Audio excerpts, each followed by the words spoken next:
You remember the captain of the New Generation Academy that I called out sometime last week? And I prayed with him and I gave him the gong. I said, go home. This is my bell ring in the spiritual.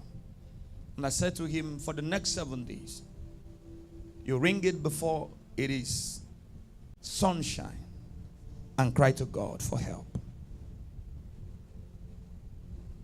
He did it, and on Sunday, last week Sunday, he returned it back because we were traveling to Abuja. As others were leaving, I tapped him and I said to him, you know now you are not going alone. He said, yes, Papa.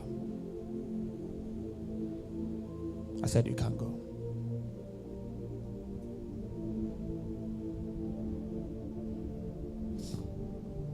We got to Abuja. They said the movement was to KV. So we had to move for KV for the tournament. That same guy, he called me on the phone first week of December last year. He said, Papa, I didn't want to tell you this. I wanted to check before I would tell you. He said, since I decided to take you as a spiritual father, things has changed for me and my family. He said, Papa, I see this hair I'm carrying. You asked me to remove it. I want to promise you that by the time you see me in January, this hair will not be there. He did that. And then he called me again. He said, Papa, I threw a challenge to God that from January to March, I want to travel. He sent a seed. I said in my mind, scouting game does not start at about February, March. So what this boy is trying to say is that the first scouting game he has to go. I said, well, God, you had him.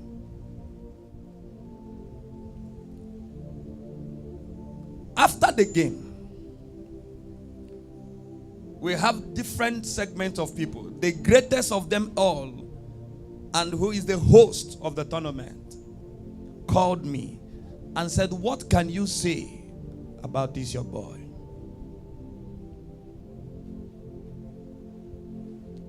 You are asking a father about a son. A good question that needs a good answer. I said, well, if you keep any goalkeeper in the world, I don't care if it's Manuel Neuer. If he plays a 20 shots, 18 is going into the post. He said, really? I said, yes, try it.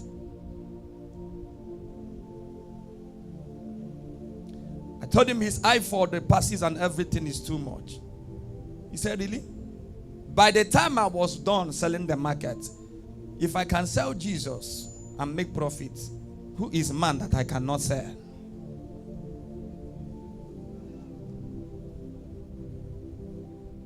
The man said, no, I have to take him a picture now and send his picture to Europe to my partners. I came to him, I said, dress up. He said, Papa, I am confused. He wanted to start crying. I said, if you cry, I'll slap you. I said, dress up. They took him a picture. He called me yesterday morning. He said, Papa, we've moved to Abuja. They gave me a personal manager and said to me that anything I want, I should call through this person, I will get it immediately. This is a man who is number one in influence in sports in the whole of the north. He said, whenever I call, within 5 minutes, I have a response. But while we were on that scouting game, if I'm on the touchline, my phones are off, everything. I need to concentrate. I don't do two things at the same time. So I didn't know that Ada was calling me.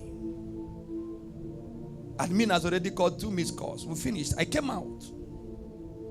Looked at my phone. Admin, Ada called. So I said, okay, let me call admin. The moment I called him, he said that Ada's father has been kidnapped.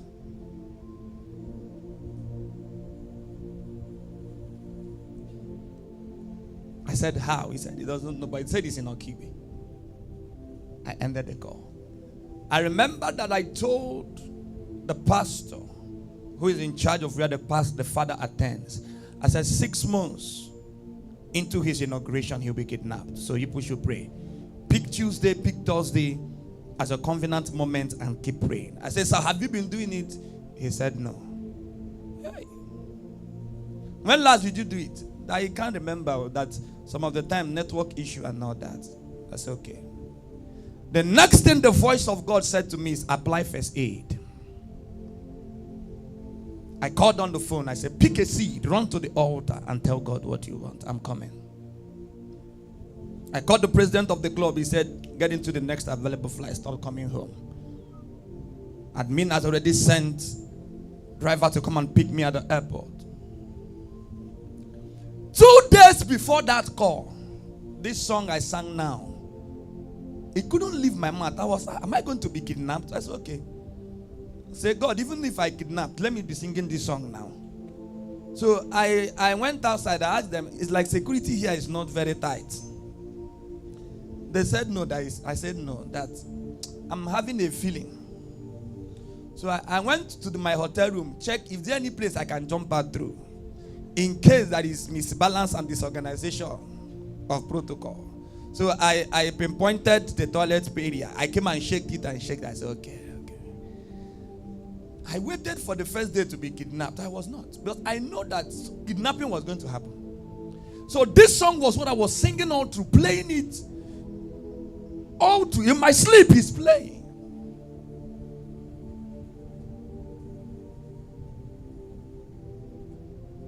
Ndomodina kagi chekwa obim koma iburu mebe baba kumenkembe bigebi otua hui denampo otua kidi rubwa chineke nkendi bochie.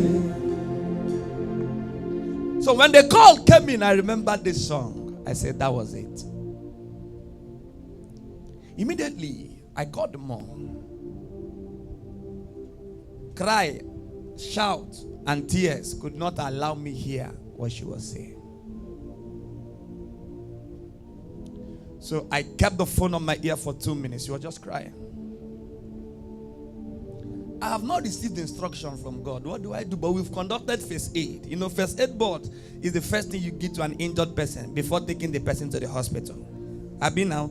So we've applied first aid.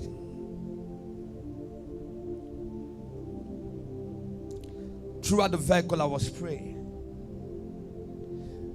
I was thinking, what are people going to see? This man of God did not keep the instructions. There are loopholes here and there. So what do I do? So the moment I landed, I asked the driver to drive me to the church. I don't want to come into the church. Just drive the church. Let me look at the church and send the message to God. So he drove me in. We checked. The church is already dismissed.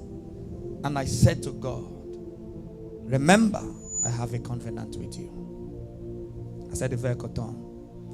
We left. I slept. People we are calling here and there.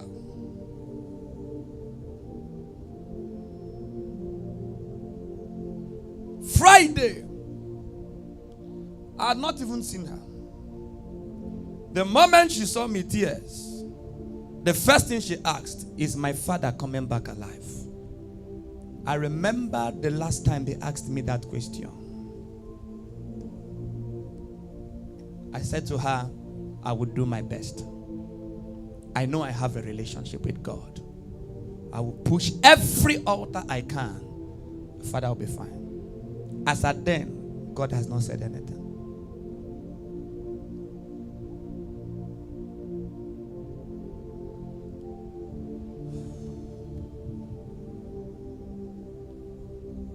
In the afternoon, I began to worship. Right there in my room. A vision, an open vision. That's what I saw. The Lord showed me the people. I called the mother immediately. I said, these are the description of the people that came. She said, yes. I described them, told her how many they were. She said, yes. How did you know? I said, because I'm in there now as the event is happening. I described to her what happened. She said, yes. I said, okay. Now, God has shown the vision. He needs the instruction. I said to her, do you have anywhere where you can get your husband's clothes? She said, yes, you can. I said, do you have any oil I prayed for myself? She said, yes. I said, get to the room and bring the oil. Bring the clothes and come. She got inside, brought the clothes, brought the oil. She's called me and said, I'm with it now. I said, drop oil 3 times on the cloth. She dropped it. I said to her, take the cloth back to your husband's room. Close the door. Shout his name 7 times and ask him to come home. She said, how? Just do what I've asked you, ma. Take your husband's clothes. Get into the room. Close the door. Shout the name of your husband 7 times and ask him to return back home. When she finished, she said, I have finished. I said, then wait for your husband. He's coming back. He's coming back home. He said, what? I said, wait for your husband. He's coming back home.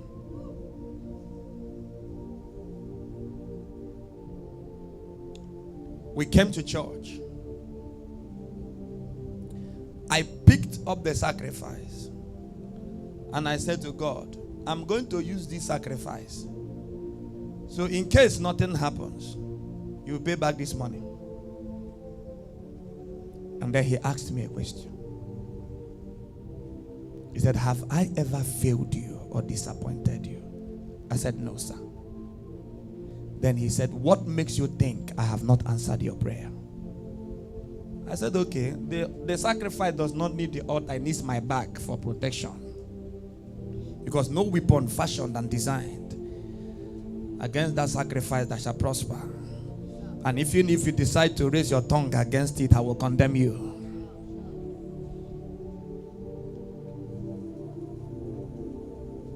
She got home after service. The mother called back and said to her, the same people, at intervals, I will tell her. I said, see you, this is where your father is now. This is what has happened. They have disconnected the phone. The phone is different from where he is. Okay, this is what they are doing now. They have taken him from where they initially kept him to another place. I said, okay, this is where they have kept him now. I'm seeing him. Then at night, they have tied him and, making him know that he has been kidnapped. Then the boss came out and said, release the man. Now the miracle is not that they released him. The miracle is that the same people that carried him brought him home back to make sure that he's safe. Just wait. Just wait. Now, there was no single kobo of ransom paid.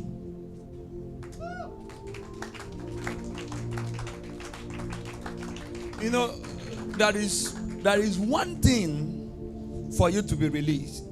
Is another thing for you to pay for you to be released. But is another triplet thing that you did not pay. They brought you back. Now, even the phones they collected, they gave him back his phone. Because nothing must be missing and nothing must be broken. So the phone was intact. The 2 phones was intact. Everything was intact. They brought him back home.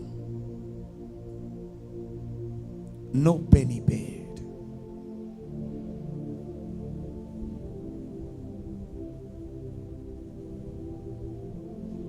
Listen. If you don't have an intercessor, that you will never open your mouth to lie or to deceive, you are in problem.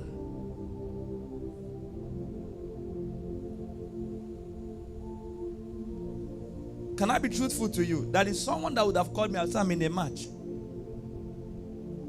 That's the reality.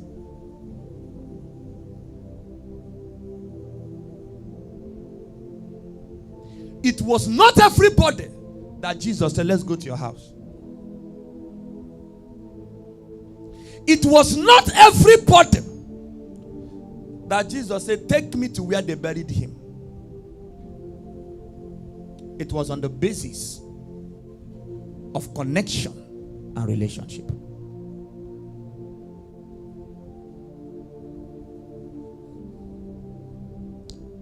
My auntie happens to be the father's secretary at the office. She told me the moment she got into the office, the first question my auntie told her, have you told Joel? He said yes. That one did not talk about the issue again.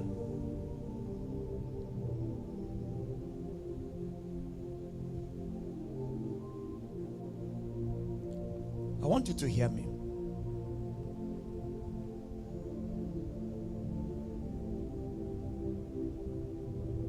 If you notice the module operandus of our service on Friday, you get a CB. For those of us who were here, I was intentionally giving him songs of praise and worship. When that man was released, I saw it here.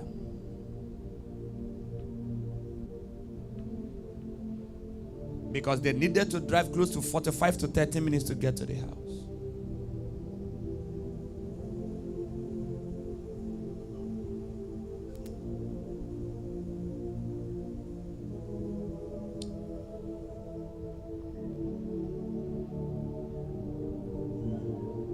Listen.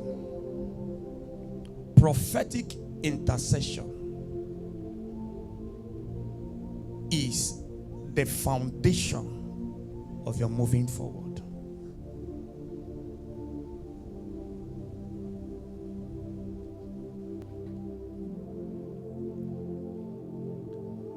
There are certain things in life that many of us has not come in reality with.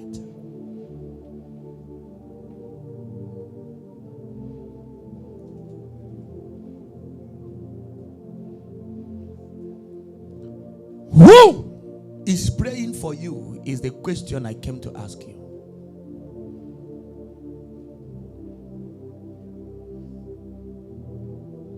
Peter had Jesus as an intercessor. If not, the devil would have sieved him like wheat. The Bible says that the devil has desired to sieve you like a wheat. But Peter, nevertheless, I have prayed for you.